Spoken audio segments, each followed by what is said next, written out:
What's going on, guys? Happy Sunday. It's Sunday, December the 4th or something. I never know what the date is. I'm on my way to the gym. And I thought I would do a video about the use of steroids. Not that anyone gives a shit whether or not really I do steroids or not, because I've got one whole contest under my belt, and I kind of have a wait and see attitude about my ambitions in the sport, what I want to do. So, but I figured I would tell you about my feelings on it, and do I do it now, and would I ever do it in the future? So, it's a big scandal right now with the Liver King.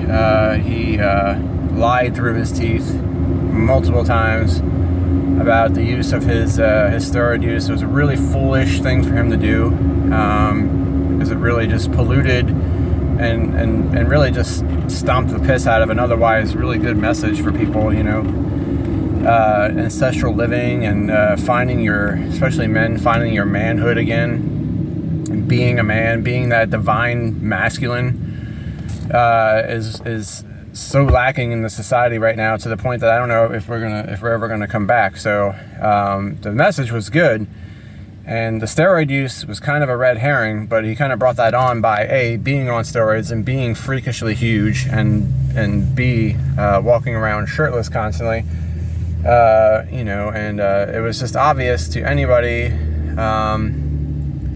who is in the culture that, I mean, listen, the human body is a beautiful and wonderful thing, but there's nothing currently in nature that we know of that can do for a human body what performance enhancing drugs can do for a human body. I mean, it's just the way it is. It's one of the very few instances where pharmacology beats nature, because it just comes down to a simple numbers game. You're not going to be able to. There's nothing that we know of that can boost testosterone, you know, as much as a shot of testosterone. You know what I mean? Like, even if it's synthetic. I don't know anything about testosterone. I've never done steroids before. I don't know the first thing about them. So anyway, now we're moving on to Mike O'Hearn, who, if you don't know, is I believe he's 56 years old. He is freakishly jacked and shredded, and he's a little bit more believable. I still think he's on the sauce, but it's possible. He's not that much more freakishly jacked looking than, you know, someone say like Chris Bumstead or something, and Mike O'Hearn is not as jacked as Chris Bumstead is what I'm saying, but Chris Bumstead, you know, is obviously, and he admits to that. So Mike O'Hearn denies it, but has never proved it. And now, you know, like Joe Rogan and more plates and more dates are moving on and calling this guy out, and we'll see what he does. But I mean, you really shouldn't care, but as you know, whether or not they do steroids. But so anyway, I don't do them. I've never done them in my life, and I have a feeling that as I improve in the bodybuilding culture, community, whatever, and I start maybe hopefully winning some contests, you know, I'm probably going to get asked this and accused of this by the broccoli-headed peacock soy boys who think that you can't get big and shredded without juice, when their diet and lifestyle and exercise ethic and program is absolute shit. But so I don't do it. I've never done it before in my life. I've always relied on what I feel like were really good genetics, and I'm hoping that is going to carry me forward into accomplishing the goals that I have. And so I've got a sequence of three factors. They're in a sequence that have to occur before I'll ever think about taking steroids, taking a testosterone, TRT, whatever shot. So, and I think this is a really good guideline for anybody, right? So, because you don't want to unnecessarily do something that could potentially harm your health, and then you know, I mean, it's money, and it could be harming your health, and to what benefits? I mean, I know people who take steroids, and I'm like, why do you take steroids for? I mean, because, I mean, they're not competing, and you know, most of them don't particularly look very good for the fact that they take steroids. They might be stronger. And I do know people who take them as an actual therapy because their testosterone levels are not optimal. Some older people.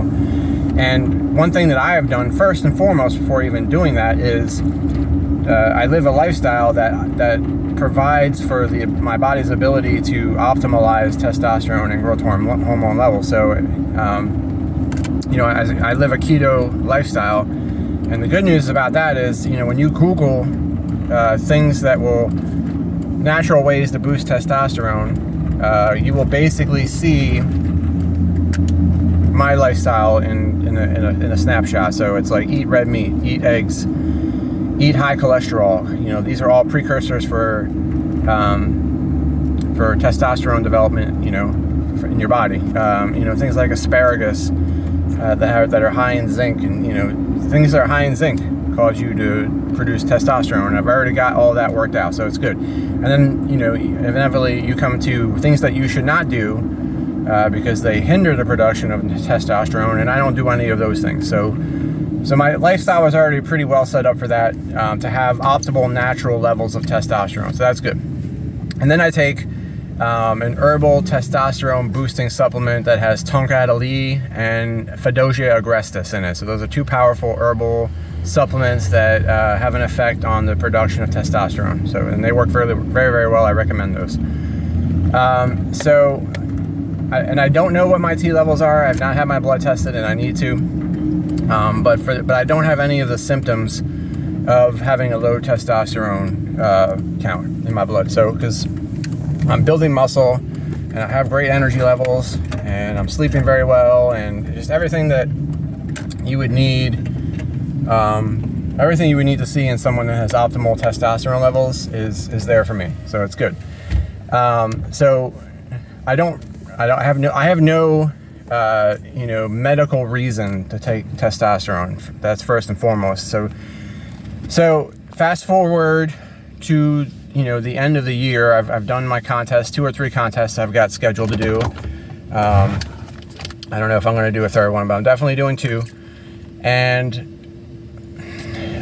if it becomes feasible to me to go for my IFBB Pro card and become a professional bodybuilder, then I have to see if I hit a ceiling which I cannot break through because I'm natural. So in other words, everybody I'm competing with is doing steroids. They're much bigger, much more jacked and shredded than I am, and they're just out of my league because they're doing steroids and I'm not. That would be the first precursor. That would be the first sequence of events that has to happen. So there's no reason to do that now because I'm making very good progress naturally. And now, contests vary from, contest to contest. But the last contest I was at, the people in the classic physique category were not so jacked. They weren't Chris Bumstead jacked or anything. They were very, very impressive. They did very well. But none of them really, you look at them and say that guy is on steroids. So that puts me in a good place, I feel like. So I mean, there's now I might compete later on, and somebody might come in that is obviously on steroids, and I might lose to them. But I might lose to somebody who's natural. I'm not guaranteed to win at all. But if I'm at the point where I want to get my IFBB Pro card and I can't because people are on steroids and I'm not, then that'll be the first precursor.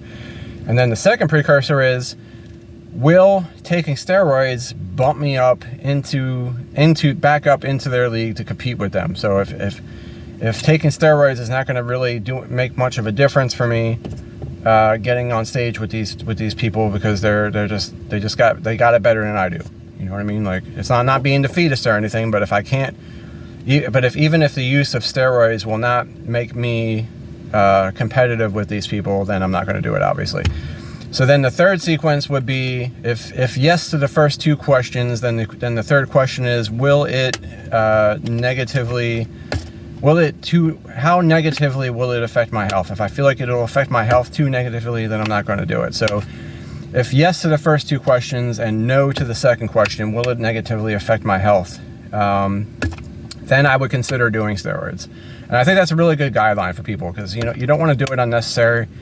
unnecessarily. You don't want to just say, I want to do steroids, and if it's not going to do anything for you, that you can't, like if you're trying to accomplish something in professional competitive bodybuilding, that's one thing, but don't just do steroids just to do steroids. And make sure you've got all your other ducks in the row first. Like, are your diet, do you have a good diet? Do you have a good training program? Are you doing things like drinking and eating fast food that's going to screw you up and hamper your progress? So get all that other shit in the way, get all that other shit in order first, and then see what happens. And I have a feeling, just a gut feeling, just a hunch. I mean, my whole persona and lifestyle and everything I teach to people is based on this. I have a feeling that your body is going to respond very favorably to that. Like I said, your body's an amazing machine. It's a beautiful machine. It's a miracle. There ain't nothing else like it on this planet. And if you do the right things for it, it'll do amazing things for you. So that would be my advice. So do I do steroids? No. Might I do it in the future? It depends. But again, I can encourage you strongly enough, get your own shit together before you even think about it. See what you can do without it first. See where it takes you first. And then, cross that bridge when you need to cross it, if you need to. But not before. All right. I hope you guys. I love you. I'm going to do a pull workout on a Sunday, which is unusual for me. It's the Lord's Day. Hopefully he will allow me to do rack pulls without blowing my back out. All right. Talk to you guys later.